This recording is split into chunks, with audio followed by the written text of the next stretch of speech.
Mr. Speaker, I move to recognize our distinguished colleague from ACT Teachers Party List, Representative Antonio Eltino, for his interpellation on the proposed budget of the Office of the Ombudsman. Representative Antonio Eltino is recognized.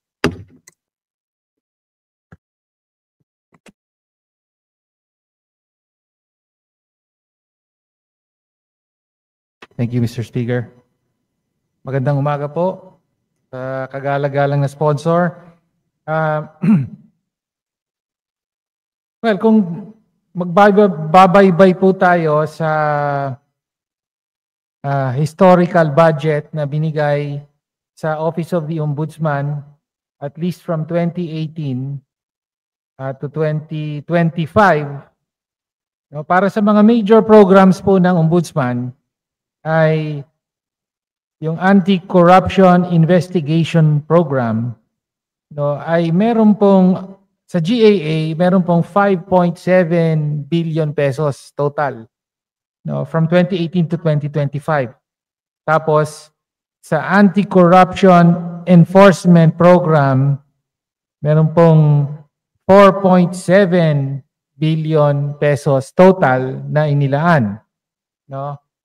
At for 2026, ang proposed po ng Office of the Ombudsman for its Anti-Corruption Investigation Program ay 870 million pesos. And for the Anti-Corruption Enforcement Program, 630.9 million pesos. Dagdag pa, from 2016 to 2025, meron pong confidential funds ang Ombudsman. All in all, 245.7 million pesos from 2016.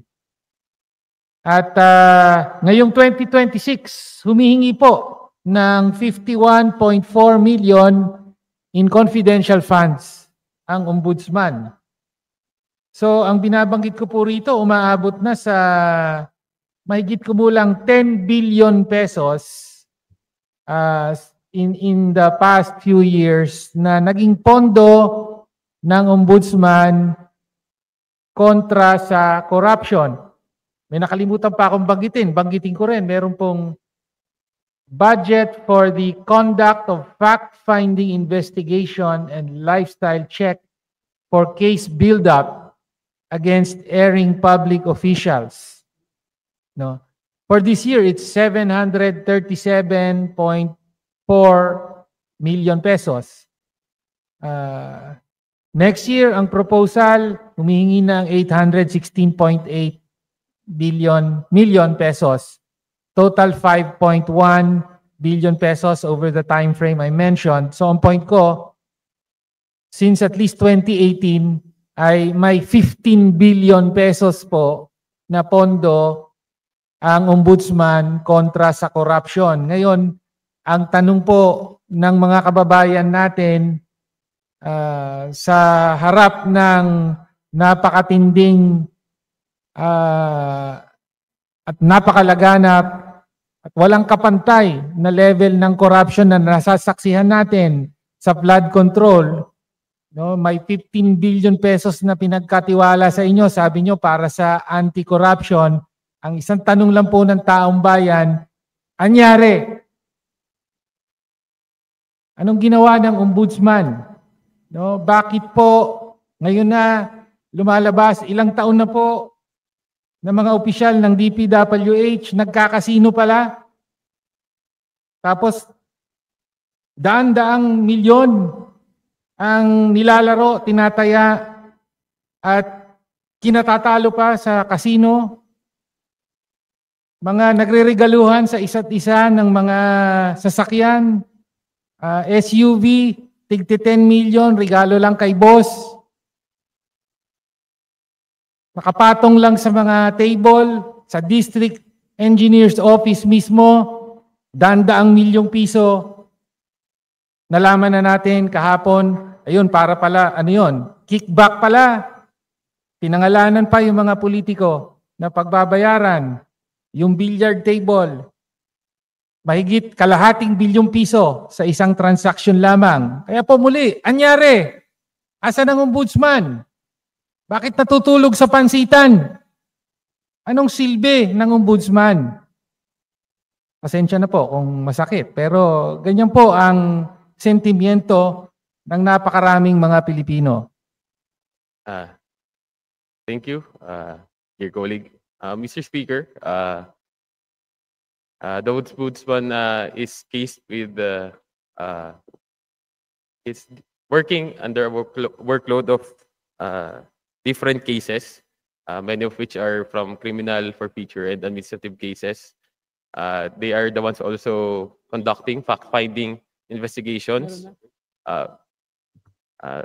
From the Office of the Ombudsman, when they fact-find an investigation or when there is an anonymous complaint, they would assess it if it would be frivolous or if there is a lead or if there is cause to proceed with the investigation or case work up. So they are handling a lot of fact-finding investigations now, given the situation we see as of date. So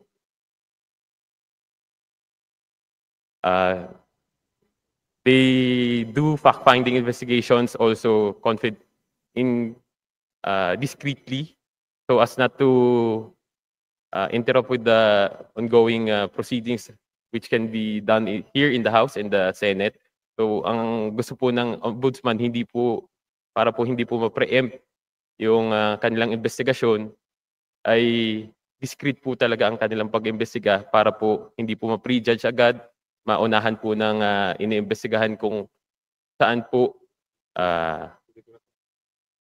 di po maunahan yung iniimbestigahan, di po sila maunahan ng iniimbestigahan, Mr. Speaker, dear colleague. Wow, okay. So may mga discrete investigation pala ang ombudsman. Na sa sobrang discrete, parang wala yata ang nakakaalam. No?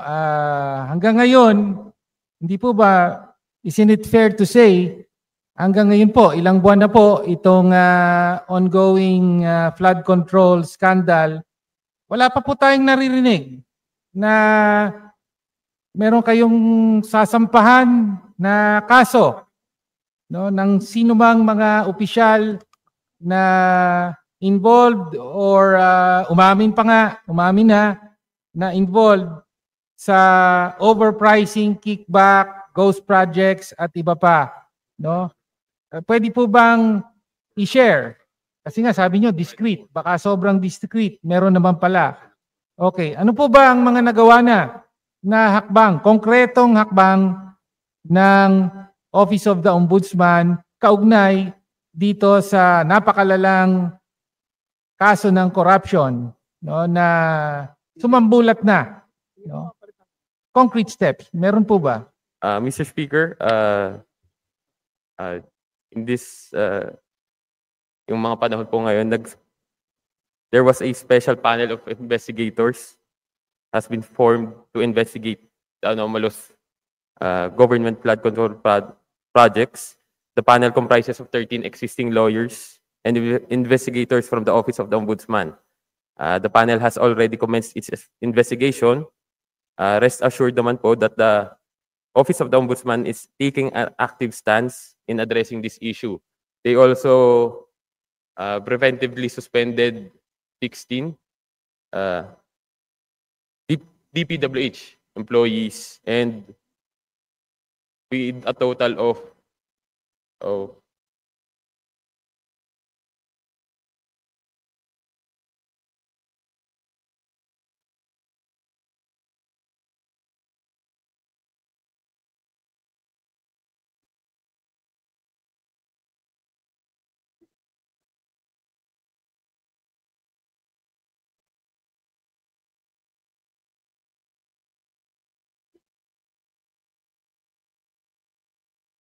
so according to the Office of the Ombudsman, they created 9 panels, wherein 3 panels are focused here in Luzon, 3 panels focused here in Visayas, and 3 panels in Mindanao.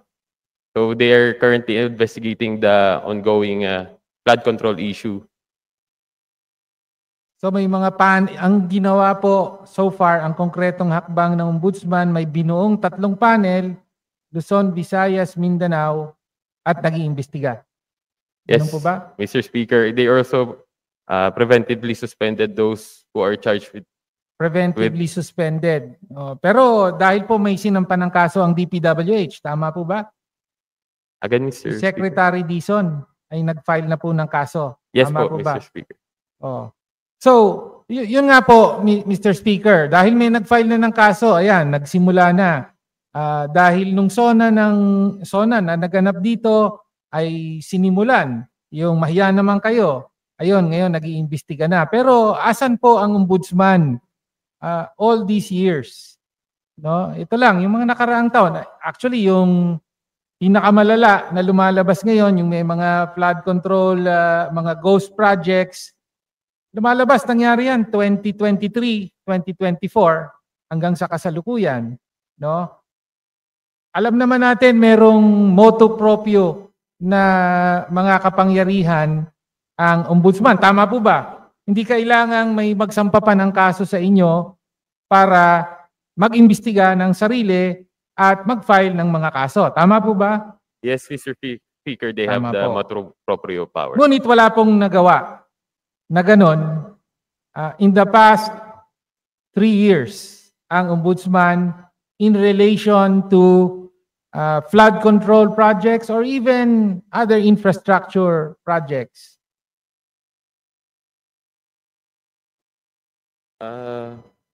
For motu proprio investigations, they conduct motu proprio investigations. As of now, there's 7 in 2024 and 15 in this year, motu proprio investigations. And according to the Office of the Ombudsman, it was hard to determine whether to conduct a motu proprio investigation in those previous years that you mentioned, dear colleague, that because there were no COA audits yet, so they have no basis to stand on. Kailangan pa magantay ng COA audit? Ganun po ba yun? No, Mr. Speaker. Wala na tayong pinag-iba. Kami rin nag-aantay ng COA audit eh. Kaya nga humingi kayo, sabi dito, Anti-Corruption Investigation Program. No, ito, for 2025, 787 million pesos. Previous years, mga ganon. More or less, 787. Meron kayong Anti-Corruption Investigation Program, meron kayong Anti-Corruption Enforcement Program. Wala. But I don't want to belabor the point, Mr. Speaker. Yun po. Pinapahayag ko lang po yung sentimiento ng maraming kababayan natin. No, syempre, maraming galit, maraming frustrated. Bakit ganito na naman tayo? And unfortunately, malaki po ang expectation sa Ombudsman. Ito, kung isang konkretong kaso, balitang-balita na po, may isang commissioner ng COA na labag po sa konstitusyon ay ang asawa ay isang apparently very active na contractor, both for public works, involved sa DPWH, may mga sariling flood control and other projects, but also supplier din in some agencies in the past years, kasama sa mga nagsusupply ng fire trucks, no, sa DILG, among others, no. Tapos kahapon sa Senate Blue Ribbon hearing, nabanggit na naman na involved sa flood control, yung grupo ni na Henry Alcantara, nabanggit siya. No? So, meron bang ginawa o ginagawa na konkreto ang Ombudsman kaugnay sa COA commissioner na ito? Mr. Speaker. Mr. Speaker, dear colleague, as far as I am able to divulge, they are currently investigating, ongoing fact-finding investigation regarding the case of COA Commissioner Lipana. So may ongoing investigation na po Oh. ang ombudsman kay Commissioner Lipana. Okay. Okay, good to know. Ngayon po, Mr. Speaker, I think yung recently retired ombudsman, si Ombudsman Martires, ay merong pananagutan. No? Sa tingin ko, sa ngayon ay tila pagkapilay ng ombudsman, no, sa harap ng napakatinding corruption na nalalantad ngayon. Bakit ko po nasabi yon? Dahil during his tenure, marami po siyang mga kontrobersyal na pahayag at patakaran na ipinatupad, no, directly relating to this issue of anti-corruption in the government service. No? Una po, Ombudsman Martires is responsible for the policy of restriction of public access to SALN, Statements of Assets, Liabilities, and Net Worth. Martires signed Memorandum Circular Number 1 in 2020, which effectively made it very difficult for the public to get copies of official SALNs. Ang sabi niya, kailangan po, bago makita ng isang miyembro ng publiko ang SALN ng isang public official, kailangan meron pa raw notarized letter of authority from the official who filed the SALN. O kaya kailangan ng court order. O kaya may fact-finding investigation conducted by the Ombudsman's own staff. No? Ano po ang status ng Memorandum Circular Number 1? Standing policy pa rin po ba ito? Yes, Mr. Speaker, it's Yes. a standing policy as of now. According to the Office of the Ombudsman, they are awaiting for the appointment of the new Ombudsman on how the policy will, if he will retain the policy or change the policy. Okay, so standing pa rin ang policy, nag-aantay pa ng bagong ombudsman. In the meantime, pilay po ang lahat. No? Whether it's an ordinary member of the public, member of the media, sabi sa konstitusyon at sa SALN law, pwede pong makita, dapat pwedeng makita ang kopya ng SALN ng sino mang opisyal during office hours. Yun po ang nakalagay. Pero dahil sa inyong patakaran, practically ginawa nyo ng imposible na makita ng ordinaryong mamamayan ang mga SALN. No? So, napakalungkot po nito. Ito, meron pang, just to complete yung mga kwento kay, sa mga ginawa ni Ombudsman Martires. In 2021, Martires proposed amending Republic Act number 6713. Gusto pa niyang ipakulong at least 5 years in prison for anyone who comments on an official SALN. He argued that public commentary on SALNs was often used for, quote, character assassination. No? Of course, sariling opinion po ito ng ombudsman. Hindi ko natatanungin. O, siguro tatanungin ko, ganito pa rin po ba ang tindig ng kasalukuyang acting ombudsman? Gusto nyo pa rin, tindig pa rin po ba ng opisina na dapat i-penalize yung mga magko-comment publicly on SALNs? According to the Office of the Ombudsman, they said that they cannot speak or comment about the opinions of the former Ombudsman Martires. O sige, salamat po. Sinabi rin niya, SALN has been weaponized. Ginagamit daw sa politika yung SALN.